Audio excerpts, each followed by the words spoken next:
మన mind relief కోసం చేస్తాం. ఎందుకంటే పిచ్చి పిచ్చి ఆలోచనలు మన మైండ్లో ఉంటాయి కదా. ఎక్కడ ఉంటాయంటే మన మైండ్లోనే ఉంటాయి.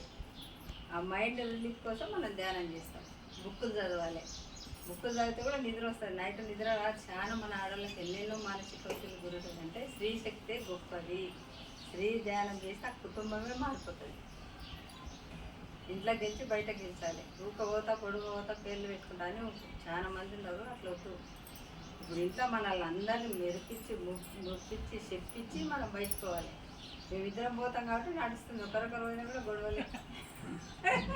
అంతే కదా. నేను ఒకదాని తిరగకపోయినా గొడవలే.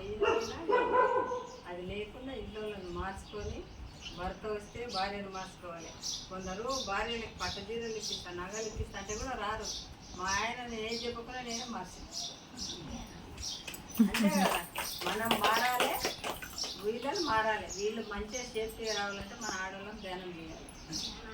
మన ఆడవాళ్ళ సౌభాగ్యం కరెక్ట్గా వాళ్ళు మంచిగా ఉంటారు. ఎక్కడ పోయినా మన తల్లితో పాటు భార్య మన జీవనలే వాళ్ళకు ఉండాలి. ఎక్కడ పోయినా మంచిగా రావాలంటే ధ్యానం చేస్తే ఎన్నో రోగాలు వస్తున్న వాళ్ళకి దేంట్లో లేదు, ఏ డాక్టర్లో లేదు. డాక్టర్ను మెడిసిన్ ఈ ధ్యానమే మనం కరెక్ట్ చేస్తే డాక్టర్తో అవసరమే లేదు. నీకు సుస్థ అయింది లీవ్ పెట్టినావు.